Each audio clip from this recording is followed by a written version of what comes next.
My boyfriend's childhood best friend found out I was severely allergic to cilantro, so she secretly poured cilantro extract into every single dish at the dinner party. Almost immediately after taking a bite, a fiery rash exploded across my skin. Panic setting in. I shoved my hand into my pocket, pulled out my small pillbox, and threw a tablet into my mouth. But a second later, the blood drained from my face. The antihistamine, my lifeline, had been swapped out for a strawberry gummy.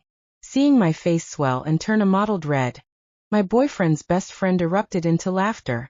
Ha ha ha. Surprise. I had Valentine swap them out especially for you. I snapped my head toward my boyfriend, gasping hard, my chest tight. Valentine, I wheezed. If you don't give me the pills right now, I am actually going to die. Valentine just frowned, a flicker of annoyance crossing his features. Do you really have to play the fragile little princess all the time? I've never heard of anyone dying from a damn herb. I realized then that arguing was useless. With trembling fingers, I reached for the panic button hidden in my necklace and pressed it hard. Valentine caught the movement. His eyes narrowed slightly. What did you just press? Don't tell me you are calling the cops over a stupid prank. He reached out and yanked the small bear pendant right off my neck. He inspected it for a moment, turning it over in his hand, finding nothing obviously electronic about it. He scoffed, tossed it onto the floor, and crushed it under his heel. I reached out, trying to grab the broken pieces, but my throat was already closing up. My movements were becoming sluggish, heavy. I am having an anaphylactic reaction. I gasped out, my voice raspy. Please give me the medicine. Chloe crossed her arms, watching me with an amused smirk, completely unbothered. Are you really in that much pain, Lady Stacy? Or are you just trying to steal Valentine's attention again? I mean, it's one thing when you make up excuses to monopolize him on a normal day, but today is his birthday. Could you stop being such a buzzkill for 5 minutes? It felt like invisible hands were wrapping tightly around my windpipe. I stared at Chloe, entirely helpless. No tiara, but all the princess syndrome. Does it physically hurt you if Valentine doesn't revolve his entire universe around you for one day? So now you are faking a severe allergy just to get him to pity you? A few of Valentine's friends chuckled, the sound ugly and mocking in the private dining room. I really am allergic to cilantro. I forced out, my voice tearing into a raw, desperate scream. Give me the medicine. The room fell silent for a single heartbeat. Then, a wave of uproarious, mocking laughter crashed over me, spurred on by his friend's taunts. Any hesitation Valentine might have felt vanished completely. He tilted his head back, looking down his nose at me. Who says I am babying her? Frankly, I think we let her off too easy. He lightly nudged my leg with his foot. Drop the act, Stacy. Seriously. One more second of this, and I am actually going to be pissed. When I couldn't respond, a flicker of doubt finally crossed his face. He started to lean forward, but Chloe immediately grabbed his arm. I told you she was a good actress. You almost bought it. Who turns purple from an allergy anyway? I struggled to lift my head, forcing the words through a throat that felt like it was packed with wet sand. The pills, please. Before I could finish, Chloe shoved my head back down. She slapped my cheek hard. Twice. My face, already swollen, burned a violent red. Is this what you want? She pulled a small, familiar plastic bottle from her pocket, tipped the little white pills into her palm, and tossed them lightly in the air, taunting me. My eyes tracked the pills like they were my only salvation. Give them to me. My breathing was shallow and erratic. I used every ounce of strength I had left to reach for her hand. But just as my fingers grazed the plastic, Chloe snatched her hand back and danced out of reach. I collapsed sideways onto the leather sofa. My vision blurred, but I could still see clearly enough to watch Chloe dump every single pill into a dirty ashtray on the coffee table. Then she poured half a glass of stale beer over them. The pristine white pills dissolved into a muddy toxic sludge, dark bubbles clinging to the edge of the glass. My stomach heaved, and I dry heaved, the violent motion tearing at my swollen throat. Oh, look at that. She still knows how to act disgusted. Doesn't look like an allergic reaction to me. Chloe glared at me, her face twisting with impatience. Valentine's expression darkened, his eyes reflecting pure irritation. Stacy, enough. Can you just stop making a scene and let me have one normal birthday? My entire body began to convulse. Every breath I fought for felt like swallowing broken glass. I am not. I am really allergic. I prayed, silently screaming for someone. Laughs. My vision was tunneling, the edges going dark. But through the blur, I saw Valentine shoot a glance in my direction. Then he lowered his head toward Chloe's chest. It felt like a million fire ants were marching through my veins. Every inch of my skin felt pierced by hot needles. I clawed at the sofa, trying to drag myself toward the door. But the moment I lifted my head, the last of my strength evaporated. Just as despair threatened to swallow me whole, a memory flashed. A few days ago, one of the pills had slipped out of the box and fallen into the lining of my jacket pocket. I scrambled frantically, my numb fingers digging into the fabric. When my fingertip brushed against the chalky surface of the pill, my breath caught. I clamped my hand around it, slowly drawing it out of my pocket. As I brought it toward my lips, my heart pounded so hard I thought it might crack my ribs. I was going to live, but my hand was shaking violently. My grip slipped. The little white pill bounced off my collarbone and rolled onto the floor. I dove for it, but a designer heel slammed down before I could reach it. Chloe pivoted on her toe, grinding her heel directly into my swollen sausage. Like fingers. The pain was blinding. I didn't even have the breath left to scream. Why? Why was she doing this to me? Chloe crouched down, bringing her face level with mine. Word is, your family is pretty loaded. And you are an only child. Say you happen to tragically pass away tonight. Wouldn't your grieving parents eventually leave everything to your devoted, heartbroken fiancé? And then, if I just so happened to marry your fiancé, wouldn't all that money end up with me? A white, hot rage flared in my chest. I wanted to kill her.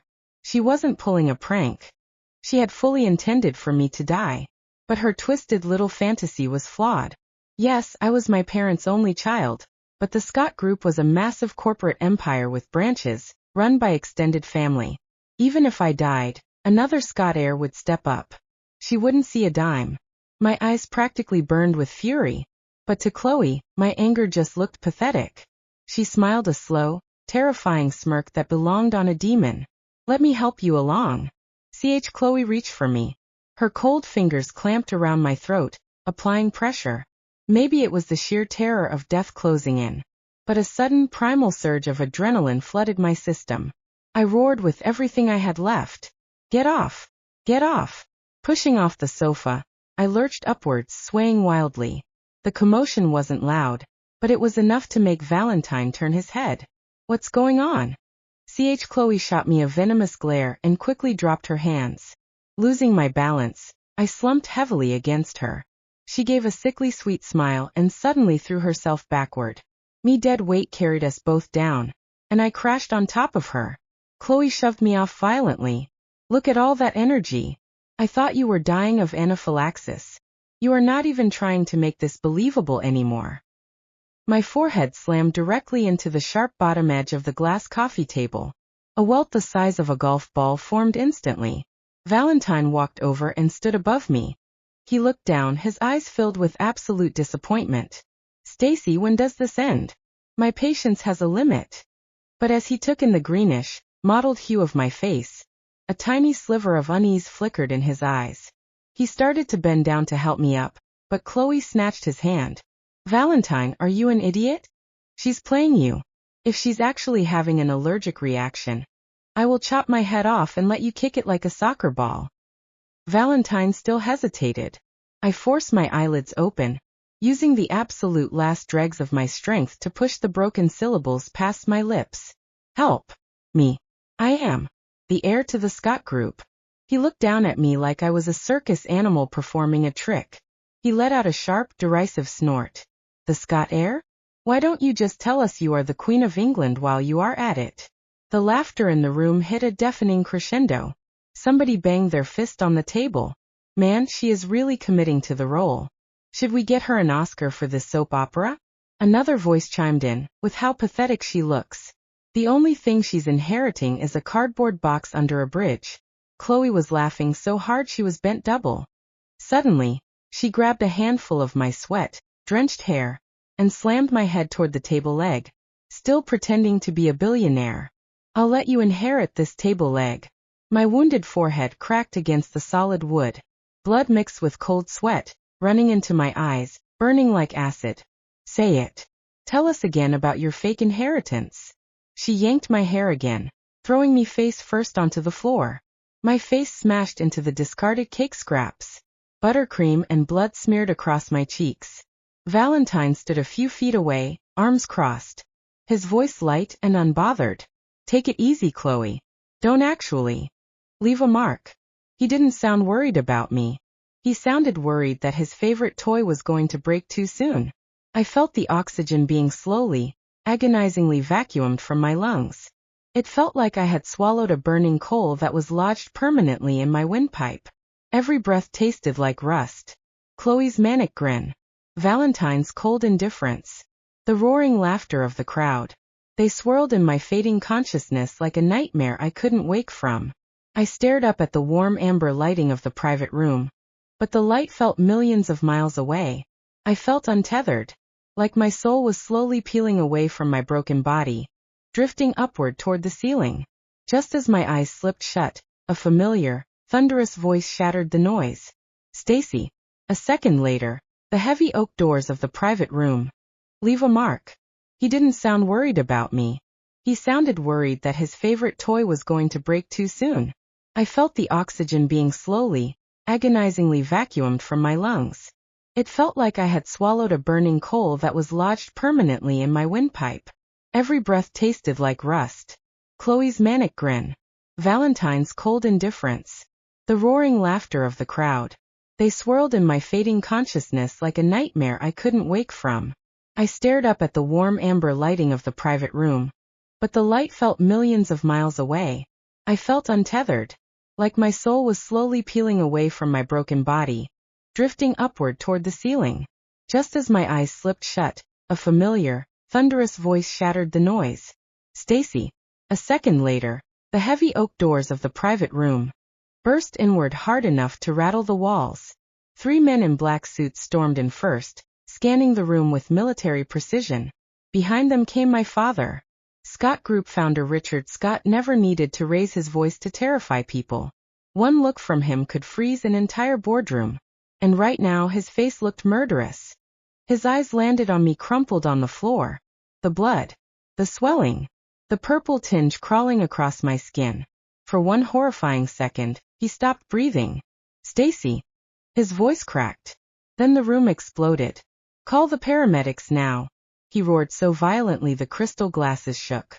Move. Everything happened at once. The laughter vanished. Chairs scraped backward. Valentine's smug expression shattered completely. Chloe's face drained white. One of my father's bodyguards dropped to his knees beside me while another ripped an EpiPen from a medical kit. No pulse ox stability, the medic snapped. Airway is closing. The needle plunged into my thigh. Agonizing pressure burst through my chest as oxygen finally clawed its way back into my lungs. I coughed violently. The room spun. But I was alive. My father carefully lifted my head into his lap, his hands trembling so badly it scared me more than the anaphylaxis. Dad! I rasped weakly. His jaw clenched so hard I thought his teeth would crack. Then he looked up. Straight at Valentine. I had never seen pure hatred look so calm. What? My father asked quietly. Did you do to my daughter? Valentine opened his mouth. Nothing came out. Chloe recovered first. This is all a misunderstanding. A bodyguard slammed her against the wall before she could finish. You poisoned her, my father said. No, Chloe shrieked. It was a joke. We were joking. One of the guests suddenly blurted out in panic. She switched the medication. I saw her do it. Another immediately pointed at the dissolved pills in the ashtray. And she admitted she wanted Stacy dead for the inheritance. The room turned savage instantly. Everyone started talking over each other, desperate to save themselves. She planned it. She put cilantro in everything. She crushed the emergency button. Valentine knew. I heard them talking about the inheritance earlier. Chloe spun toward Valentine in disbelief. You said nobody would care. The second the words left her mouth, She realized she had destroyed both of them. Valentine stared at her like he wanted to strangle her. "You insane bitch," he hissed. "You were helping me."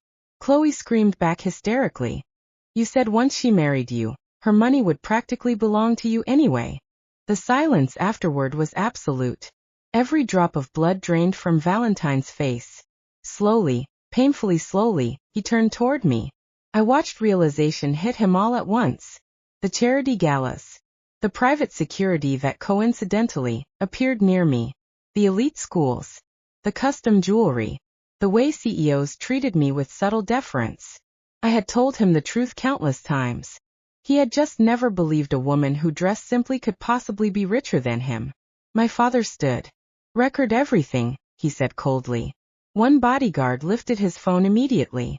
Another quietly locked the doors. Panic detonated across the room. "Mr. Scott. We didn't do anything. I barely know them." Valentine stumbled forward. "Sir, please, I didn't know she was really allergic." My father backhanded him so hard he crashed into the table. Nobody moved. Nobody breathed. "You watched my daughter beg for her life." His voice was terrifyingly soft. "You let that animal beat her while she suffocated on the floor." Valentine's lips trembled. I thought she was exaggerating." "She turned purple," my father said. "And you laughed." The paramedics burst in then, finally reaching me. As they loaded me onto the stretcher, Chloe suddenly broke. "She's alive now," she shrieked wildly. "So what's the big deal?" Every eye in the room turned toward her in horror. She realized too late how monstrous she sounded. My father smiled. That was the scariest part. Not rage. Not yelling. Just a small, icy smile. "Attempted murder," he said. "Conspiracy. Tampering with medication. Assault." He looked at Chloe first. "Your life is over." Then at Valentine. "And yours will make an example." As the stretcher rolled out, I saw police officers flooding into the hallway. Someone must have triggered a secondary emergency alert when my necklace signal went dead. Thank God. Chloe finally started screaming for real when the handcuffs clicked around her wrists. Valentine looked completely broken. He tried to come toward me one last time. "Stacy, please," he choked out. "I swear I never wanted you to die." I stared at him through swollen eyes. Then I smiled faintly. "You just didn't mind if I did." The doors closed between us. Forever.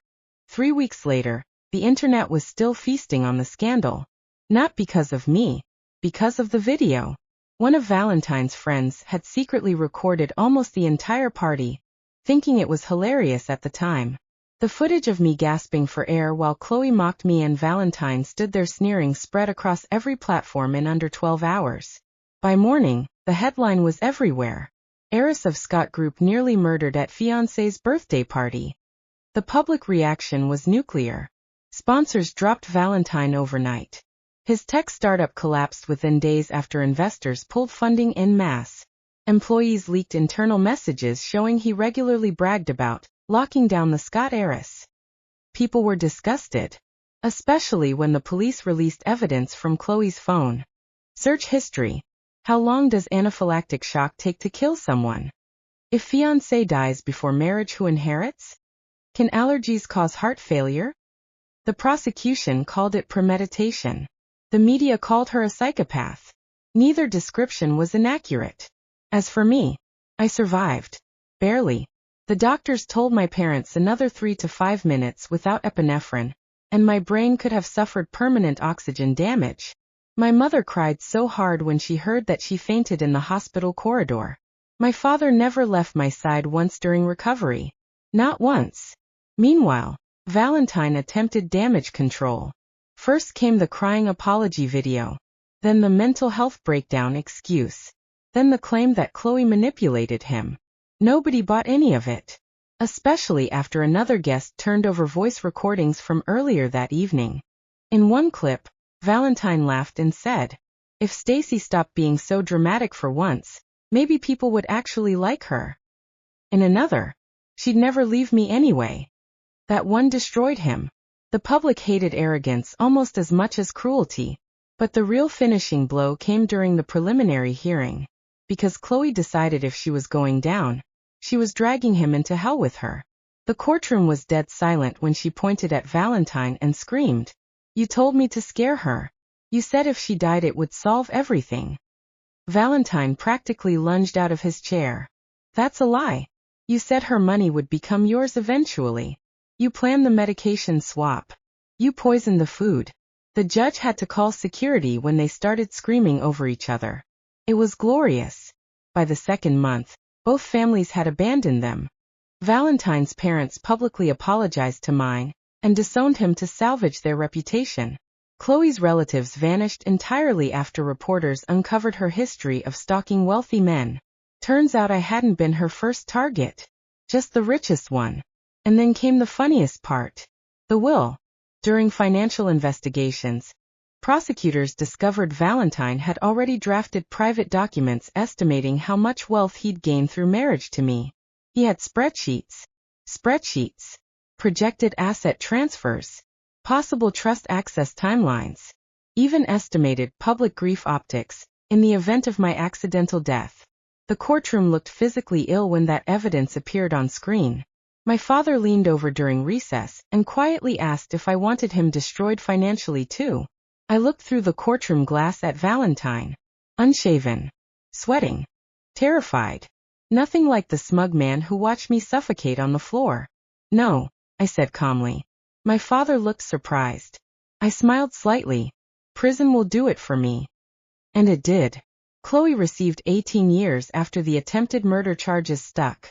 Valentine got 12 for conspiracy, evidence suppression, and criminal negligence resulting in severe bodily harm. The judge's final statement made headlines nationwide. "You treated a human life as an inconvenience standing between you and money." As they were led away in handcuffs, Valentine turned toward me one final time. His eyes were red, broken, regretful. "Stacy," he whispered. I looked at him quietly, then reached up and adjusted the thin silver necklace resting against my throat. A new emergency pendant. Custom made. My father had given it to me after the attack. This one couldn't be broken. "You should have listened," I said. Then I turned away while he was dragged out of my life forever.